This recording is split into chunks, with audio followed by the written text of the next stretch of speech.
diperoleh 0,001, lebih kecil daripada 0,05, maka H0 ditolak.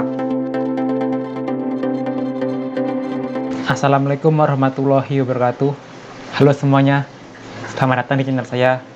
Nama saya Wuri Sidianto. Pada video kali ini kita akan belajar bareng uji Wilcoxon menggunakan SPSS. Kita akan mempelajari apa itu uji Wilcoxon, kapan uji Wilcoxon itu digunakan, dan bagaimana analisis uji Wilcoxon dengan SPSS. Jadi teman-teman pastikan nonton video ini sampai akhir ya, agar teman-teman paham terkait uji Wilcoxon. Uji Wilcoxon adalah salah satu uji pada statistik non-parametrik yang digunakan untuk melihat perbedaan antara dua sampel data yang berpasangan. Maksud dari dua sampel yang berpasangan yaitu data berasal dari subjek yang sama dengan dua pengukuran. Pengukuran pertama dilakukan sebelum dikenakan perlakuan, dan pengukuran kedua dilakukan setelah dikenakan perlakuan.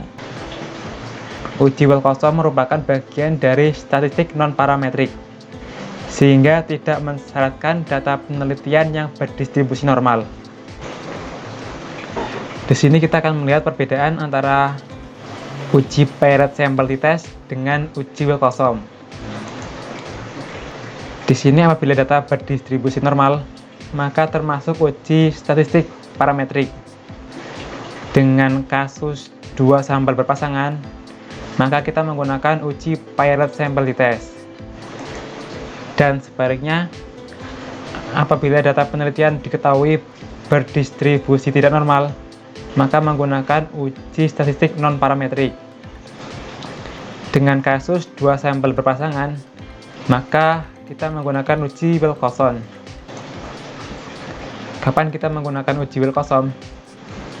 Kita akan menggunakan uji Wilcoxon ketika memenuhi 4 asumsi berikut.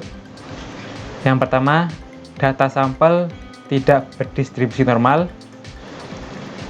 Dua kelompok sampel yang saling berpasangan atau sampel dependent. Data sampel mempunyai skala pengukuran ordinal, interval, atau rasio.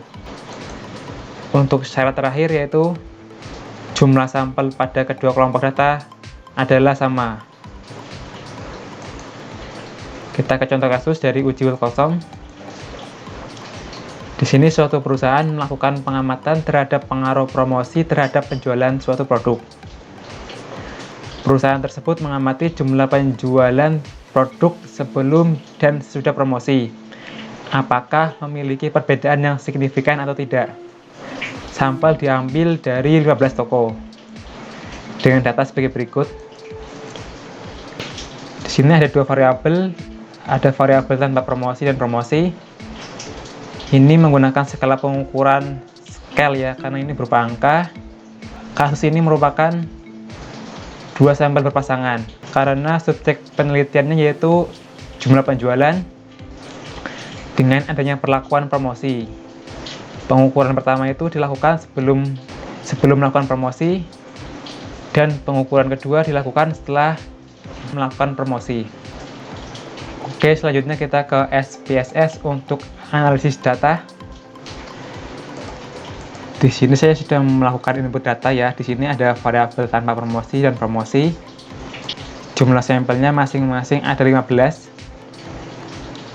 Kita klik bagian variabel view. Di sini saya sudah mengatur untuk name-nya ada ini.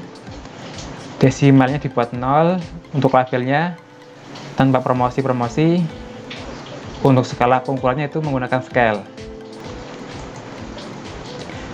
Mohon izin apabila teman-teman ada yang belum terlalu paham terkait input data pada SPSS, bisa melihat video saya pada kolom deskripsi. Langsung aja kita ke langkah-langkah uji Wilcoxon dengan SPSS. Caranya, analyze non-parametric test, pilih legasi dialog, kita pilih to relate sample. Maka akan muncul kotak dialog to relate sample test. Kita masukkan kedua variabel ini, kita blok bersama, kita masukkan ke kotak test pair. Kita pastikan untuk uji Wilcoxon sudah tercentang. Selanjutnya pada bagian option kita klik, kita centang bagian deskriptif untuk memunculkan nilai-nilai deskriptif. Klik continue, selanjutnya kita klik OK. Maka akan muncul outputnya. Di sini ada 3 tabel. Untuk tabel yang pertama yaitu tabel deskriptif statistik. Tabel ini memaparkan nilai-nilai dari statistik deskriptif. Untuk jumlah sampelnya masing-masing 15. Untuk nilai rata-ratanya tanpa promosi itu 107,33 dan variabel promosi itu 131,33. Di sini terlihat ya ada perbedaan antara variabel tanpa promosi dan variabel promosi. Untuk meyakinkan apakah terdapat perbedaan atau tidak, nanti kita akan menjawabnya pada bagian hipotesis. Untuk nilai standar deviasi, minimum dan maksimumnya seperti ini. Selanjutnya ke tabel rank. Output tabel rank ini memaparkan jumlah negatif rank, positif rank, TS, serta nilai min rank dan sum rank dari data sampel.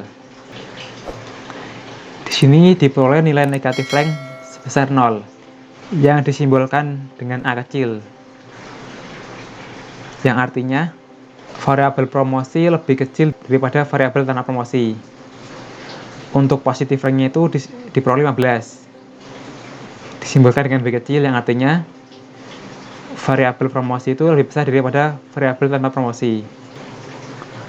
Untuk min ranknya itu 8 dan sum of ranknya itu 120. Terus diperoleh nilai tes itu 0. Arti dari tes ini yaitu variabel promosi sama dengan variabel tanpa promosi. Selanjutnya kita ke tabel tes statistik. Tabel inilah yang akan kita gunakan untuk menjawab hipotesis pada kasus ini. Untuk hipotesisnya yaitu H0, tidak ada perbedaan antara variabel penjualan dengan promosi dan variabel penjualan tanpa promosi. Untuk H1-nya, ada perbedaan antara variabel penjualan dengan promosi dan penjualan tanpa promosi. Setelah kita mengetahui hipotesisnya, kita perlu mengetahui pedoman pengambilan keputusan untuk uji Wilcoxon. Apabila nilai eksaksi total lebih besar 0,05, maka H0 diterima, dan sebaliknya, apabila nilai eksaksi total lebih kecil 0,05, maka H0 ditolak. Di sini pada tabel tes statistik, pada baris asik total diperoleh 0,001, lebih kecil daripada 0,05, maka H0 ditolak.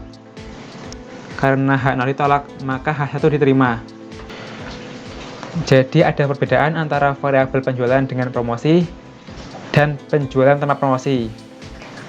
Atau dengan kata lain, dengan kita melakukan promosi, maka akan meningkatkan jumlah penjualan. Oke, demikian video dari saya terkait uji Wilcoxon dengan SPSS. Apabila video ini bermanfaat, bantu saya dengan menekan tombol subscribe, like, dan share ke teman-teman kamu. Apabila teman-teman ada pertanyaan atau ingin berdiskusi, silakan tuliskan di kolom komentar ya. Terima kasih sudah menonton video saya. Sekian, wassalamualaikum warahmatullahi wabarakatuh.